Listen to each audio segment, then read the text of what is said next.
الله. المرحوم الشيخ البهائي رحمة الله عليه أرجع يقول بعد 10 سنين دخلت في سوق اصفهان، شفت واحد من التجار ركض من المحل ماله واجى قبل ايدي سلم علي، قلت عليكم السلام.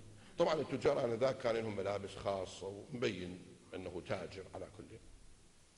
قبل ايدي قال شيخنا تعرفني؟ قلت له لا. قال تذكر 10 سنين قبل في مسجد الجمعه واحد رمى نفسه من فوق؟ قلت له ايه. قال انا هذاك. جزاك الله خير، انت اعطيتني دعاء ورب العالمين فرج علي. الله يرحم الشيخ البهائي يقول قلت له كيف؟ باختصار قال انا كنت قاعد في سرداب بيتي فقير مديون جوعان، اقرا هذا الدعاء اللي انت علمتني، واذا بي هاي الدنيا اخواني الله مسبب الاسباب ويرزقه من حيث لا يحتسب، هاي واحده من عندهم. يقول فن مره شفت من ثقب في الحائط خرجت فاره، قاعد الفاره هيك تنظر الي، فاره هيك تنظر الي. I had a mouse doo-doo-doo. قلت للفاره بش. الفاره راحت ولكن اسقطت من فمها ليره ذهب.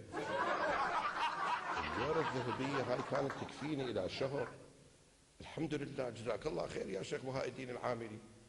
الفاره راحت، انا قاعد الحمد لله حصلنا فلوس، راح اقضي ديوني. يقول طلعت الفاره مره ثانيه. So soft and cuddly, I had a mouse doo-doo-doo.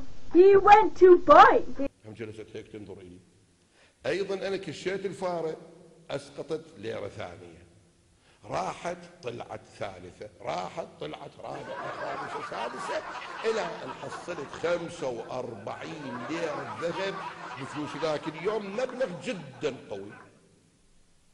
يقول ايضا راحت الفاره بعد 45 ليره اجت وبفمها كان كيس خالي، رادت تبين لي انه ترى الكنز انتهى بعد ما في الكيس خالي.